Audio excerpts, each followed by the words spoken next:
Hi everyone, I am Asa Gwenitam Santos, the leader of Group 6, and I'm here to discuss what is the importance of the different functional areas of management.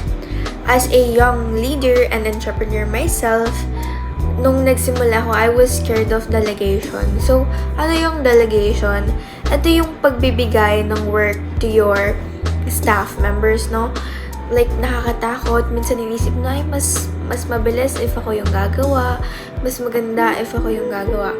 Pero, in order to improve and focus on the expansion of your business, you have to delegate the easy work to your staff members.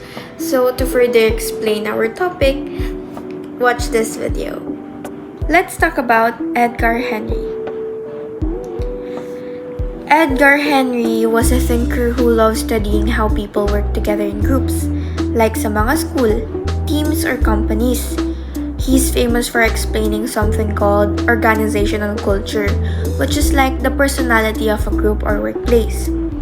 Imagine a school na lahat super friendly and laging nagtutulungan. Isang culture yon. And now, imagine naman a school na seryoso lahat and focus lang sa academics. That's another type of culture.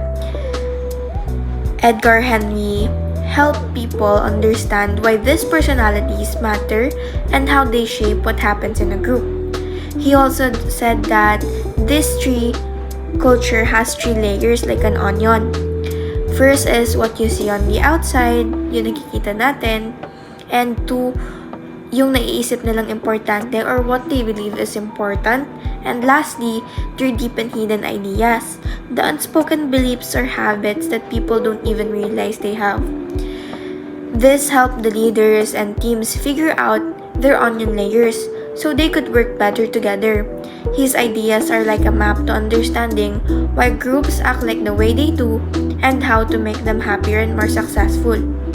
This shows na ang mga leader dapat nag-a-adjust sila sa bawat situation and kung ano yung mga situation at kung sino yung mga kasama nila.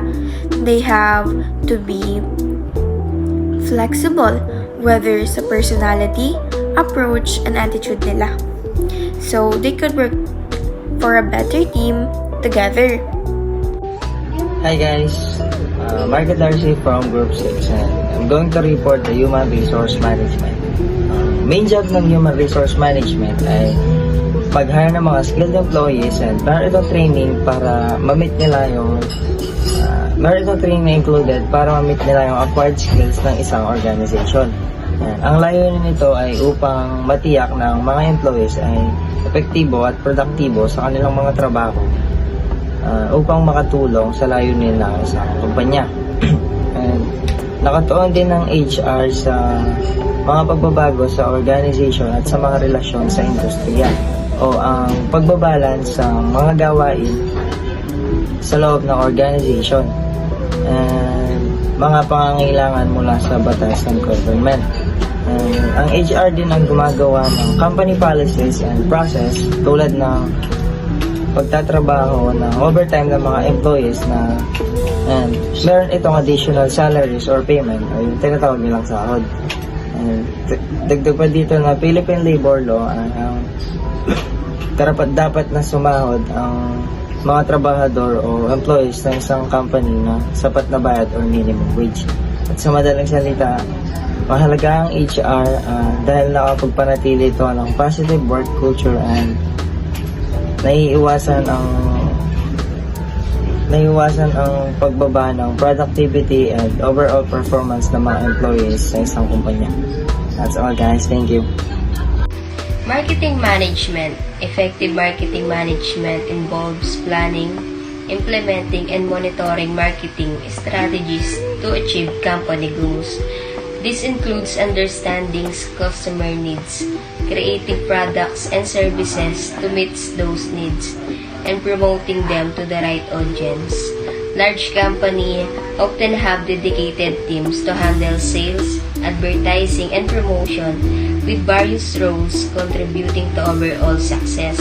Marketing management, for example, focus on brand building and assessing customer demand, while other specialists handle advertising and public relations.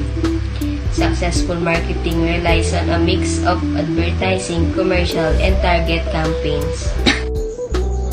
Operation Management. Ang Operation Management ay ang responsible sa paggawa ng production plan o blueprint, kung saan nakasad kung anong product ang iproproduce, kailan at gaano ito karami.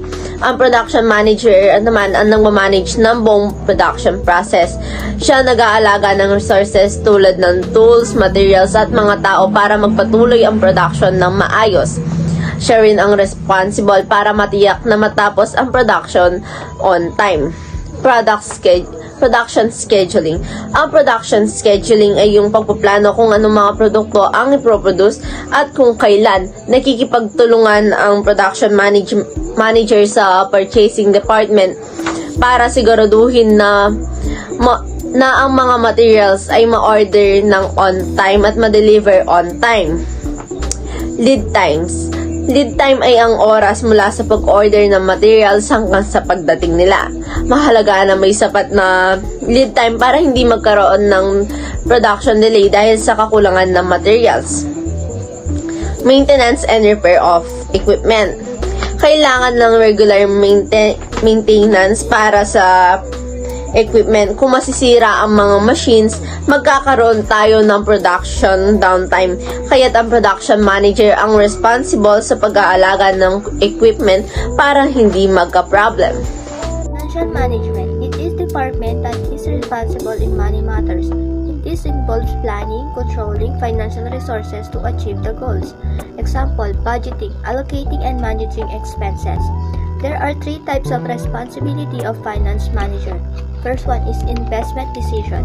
An investment decision is a choice made by individual or organization to allocate resources, typically financial, into assets or projects that are expected to generate returns to profit. Second one is financing decision. A financing decision is a choice made by organization regarding how to raise capital to fund activities and investment to expansion. Third one is asset management decision. Involves strategic and tactical choices to optimize the acquisition, utilization, and disposal asset. Example, utilization. Optimize asset usage, maintaining, and scheduling. Clarification of finance manager. First one is credit manager. A credit manager oversees credit-related activities, ensuring effective credit risk management and maximizing revenue. Second one is cash manager. A cash manager oversees an organization cash flows, ensuring efficient management of its financial resources. Last one is finance manager. A finance manager oversees financial planning, budgeting, forecasting, and risk management within an organization. Material and procurement management, essential for the effective operation of organization, focusing on the strategic acquisition and management of materials, supplies, and service. Cost reduction by getting good deals and managing inventory well. They save the factory money. Smooth operation, having the right materials available when needs, keep production running without delays. High quality, using good materials result in better products, which make customers happy. Office management. Office management ito po isang branch of art and science na nakapokus po sa pag-improve ng mga performance. Narito po mga importance of office management. Helps in achievement of targets. Ang isang management leader, nakapokus po siya sa pag-guiding ng mga employee niya. Next naman po is optimum use of resource. Maximum profits is one of the most important goals an organization can have. They can only do this if they think consistently, even in the frugal way of using their resources like raw materials, production, naka-record po lahat ng mga gagamitin. Okay. Next naman po is minimization of cost. Kung ito, halimbawa na lang po yung ilaw po, kung walang tao po, hindi ginagamit, pwede na lang po yung patayin para hindi po masyadong cost sa kuryente. Yan. Last smooth flow of work. Yes.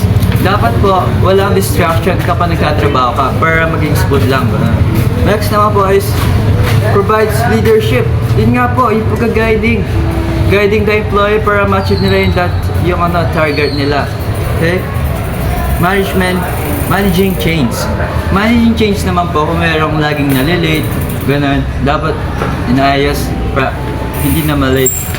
Next naman po is social benefits. Social benefits naman po dapat sinishare nila yung mga knowledge nila at para din po. Anong tawag dito?